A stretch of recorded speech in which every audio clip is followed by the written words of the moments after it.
Boom, boom, boom, boom. What's up, everybody? Happy. What the hell is this? Okay. Happy Tuesday. Hope all you're having a great day so far. I, listen. I don't know about the rest of y'all, but I kind of enjoyed this episode today. I kind of did. I did. Cause you know what? I was laughing throughout this entire fucking episode. I really was. I was just in hysteria throughout this entire episode. First of all, Carly. She just don't never learn. Carly is dumb. Like for a bitch that's almost 50 years old, she needs to get smarter here. Like the whole time I was watching Carly today, I'm just like, you just don't never fucking learn. You never do. You just keep giving your enemy more power against you, like a fool. Like she will run and tell anybody who would listen that Nell is evil. You can't trust her. Carly, stop, stop it. You making yourself look a little foolish here. Just stop it. Like you're playing into this girl hands. Stop doing it, please. Let this. She. I'm gonna say this. Carly needs to take a page out of the great J.R. Ewing's playbook. For all of you who don't know who J.R. Ewing is, Larry Hagman, who played J.R. Ewing on Dallas, one of my favorite primetime soap operas of all time. J.R. Ewing was the fucking best to ever do it. I'm just gonna put that out there.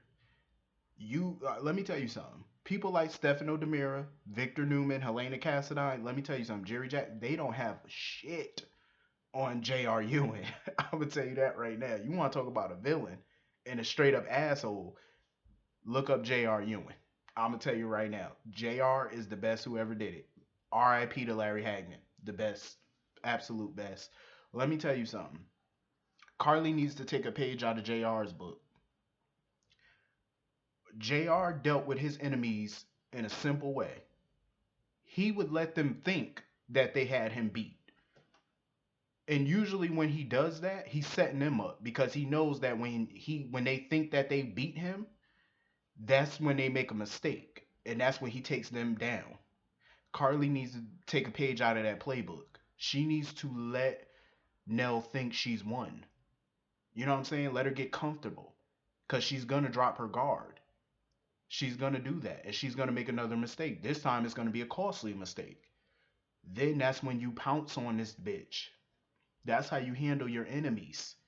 Carly's so damn stupid. It's like you just fly off the fucking handle all the time. Every time you see this girl, you think about this girl, you just do something to antagonize her or to make matters worse. Just let this bitch think she won.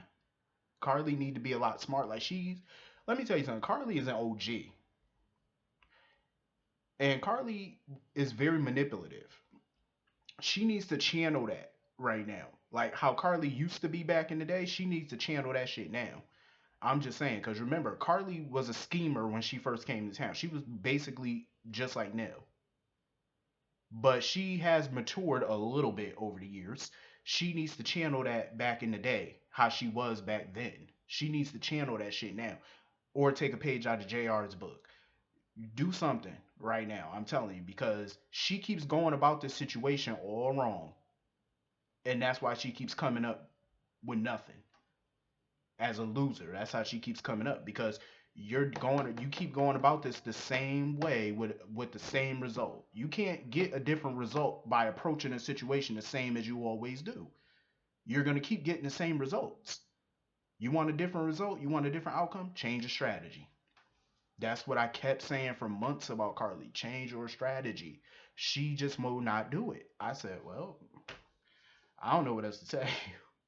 Because this shit right here is just getting childish. Like, seriously. I don't blame her for warning Olivia and stuff like that. But she know how Nell is. Nell is a cockroach. She just stands around and listens in the shadows, waiting to pounce. And that's basically what she did today. When Carly was talking to Olivia, Nell was sitting back listening to their conversation. I said, Carly, you dumbass. And Nell even said it today. She was like, she was just about to stop her revenge against Carly, but now that Carly keep antagonizing her, now she's going at it full force. So now she don't went on MySpace, MyPlace, whatever they calling it, and found a picture of Morgan. So now she really gonna make Carly think Morgan is alive now. I was kind of all for this plan at first. Not really the plan, because I hate the way that she's going about it, but I was all for, Nell getting under Carly's skin. But I feel like she is taking it too far with this. Um, but Carly, like I said, she need to change her tactics. Like you really need to change your strategy at this point because you are losing. Change your strategy, and you will get. Trust me, if she changes her strategy, she'll get a different result. Um, and Carly has no right to tell anybody who can stay where. Like, first of all, Carly, you shouldn't even be at the Quartermain. You shouldn't even step foot in that house. I'm just saying, she shouldn't really. Like, honestly. But yeah, Jocelyn is dumb. I'm just saying, Jocelyn is so dumb. Even when Michael told her like, be careful around Nell, she still is just going in one ear and out the other with her. I said Jocelyn is so naive and foolish. Like, she is a mini Carly, but at the same time, you ain't got Carly's instincts. Not yet, at least. Because she's just young and dumb. Like, she's not trying to listen to nothing Michael telling her about Nell. She just don't want to hear it. Now she keep telling Michael to give Nell another chance. Oh, get back together. No. I can understand why she's thinking that way because she doesn't know the details. She don't know everything that's going on. She knows part of what's going on, but they haven't really filled her in on the details because she's too young. But if they're all telling you, like Carly, Michael, people are just warning you about this girl, you might want to listen. I'm just saying. You might want to listen, especially when it's coming from Michael. Um, but she's young and dumb. She don't want to hear nothing nobody trying to say. But it might come back and bite her in the ass later. It's a lesson learned. Um, a harsh lesson, but a lesson nonetheless. Um, Oscar. Why is he still in the hospital? I'm just saying. Franco got a filing cabinet stuck on top of him, and he didn't spend 5 minutes in the hospital. Drew spent a few hours in the hospital and got released, and he had what, a steel door or a fridge on top of him, and he almost died. And he was out of the hospital within a few hours, but yet Oscar's still in the hospital. I said, what the hell? Y'all got this all backwards. Oscar should have been the first one released. I mean, I'm just saying. Everybody else had heavy objects pinned on them, and they were released within hours. Hell, Franco wasn't even admitted to the hospital. I'm like, y'all crazy. Oscar, get up out that bed. Ain't nothing wrong with you. You look healthy. Um. So anyway, Francesca, the nurse. As soon as I seen Francesca, I said she cute. As soon as I seen her, I said she is gorgeous. That's a cute little. That's a cute little girl. She's short. That's why I say little, cause she's short. But she cute. And when I seen her and Michael looking at each other, I said, "Yep, here we go." I said, "You, Michael, you better get that." In the way her and Michael, when they were talking, they were both blushing when they was looking at each other. And the way he bit his bottom lip when he was looking at her, I said, "Michael want that. Michael, you better go get that cookie. He want that. You better go get that golden Oreo." I'm just saying, Michael, no, he want that. Cause I seen the way he was biting his lip. Ladies, when a man bite his lip, that mean he wants you. I'm just telling you. That's a sure sign. When he bite that bottom lip and he blushing and you blushing, yeah, it's going down. Um, but she cute though. I like her, and as soon as I seen her and him talking, I seen the chemistry between them. But I liked her the moment I seen her in Oscar's room. I liked her, and then when she gave her name, I was like, "Yup, she gonna be a player on this show." Um, because usually nurses don't, nurses who are just day players, they usually don't give out their first name. They just give out their last name, like Nurse Hattonfield or whatever. They usually just give out their last name, but she gave out the first name, so I was like, "Yep, she might be a recurring player on this show." I like her though. I don't know a lot about her, but I do want to get to know her now because I'm intrigued. Um, and when Carly came in and Francesca gave Michael her phone number, and you seen the way Carly was smirking, I said, "Here she go. Here go Cujo, all up in the Kool-Aid." And I'm glad Michael shut her down too. He shut Carly the fuck down. When Carly was like, "Oh, who's she?" Michael was like, "Bye, mom." I said, "Thank you, Michael. Damn. I know Michael be tired of her being up in his business. Like she always up in his relationship business. Like mind your business. What is this gonna be another girl for you to try to run off? Like Sabrina was, a flawed character, but for the most part, Sabrina was a very good woman, and I felt like Sabrina was good for Michael. Carly did not like this girl. She did not like Sabrina for whatever reason. And this is why I can't stand Carly sometimes too, because it's like you're just not gonna like nobody for your son. So you need to just mind your business and stay out of his love life. He's a grown ass man. He makes his own money. He's the CEO of a company. Mind your business. He don't tell you how to run your relationship with Sonny, so mind your damn business. Um. So anyway, moving on from that, Elizabeth. Finally, Elizabeth got some common sense today. I was getting tired of her bringing up this damn tumor every 5 minutes. I'm like, Elizabeth, is there no lie that you would suck on like a leech just to believe, so you wouldn't have to taste the truth? Like, stop. Everything Franco does is not because of the tumor. First of all, when he was a child, he did not have a tumor when he was a child. He didn't develop that tumor until he was older. So stop trying to blame everything he does on a goddamn tumor. I was so sick of hearing about that tumor. Now I see what Jason feel like. Like Jason was tired of hearing it too. And I am too. Tumor, tumor, tumor, tumor. I'm sick of hearing it. Damn, I get it. Like, if I had a $5 for every time this trick said a tumor, I'd be a millionaire right now. I was like, everything this boy does is not because of no goddamn tumor. It's like, shut up. But I'm glad she finally came to her senses and dumped his ass. I said, it's about time. I said, shit, it's about time. What took you so long? Earth to Elizabeth. Damn. Did the light bulb finally come on in that brain? The elevator finally went to the top floor? It's about time, damn. Get some sense. God, drop that fool. Because I've been saying it for months. Franco should have been told her the truth from jump. And the fact that he didn't, I knew it was gonna come back and bite him in the ass, and she was gonna end up breaking up with him because he took too long to tell her. I say, you fool. Should have been told her from the get go. I can understand him trying to piece it together, but you still should have told her from jump, dumbass. Now it done backfired on you. She told him don't come home, don't call her. So now he's basically homeless. He better go get a room at the Metro. No, Carly ain't giving him no room. Well, Olivia might, but he gonna have to pay the full rate. So anyway, um, I love the scene at Charlie's pub. That scene was hilarious. But Finn was getting on my nerves. Like he came up in there with that damn lizard, iguana, whatever you want to call it, Roxy, and he got mad because Julian told him he can't bring that animal into the bar. I'm like, duh, you can't really bring animals into a bar. First of all, it's unsanitary, it's unsafe. You can't just bring animals up in a bar. So he called Alexis to come over there, and Alexis told him the same thing. Legally, Julian can refuse you service because you can't be bringing no animals up into his bar.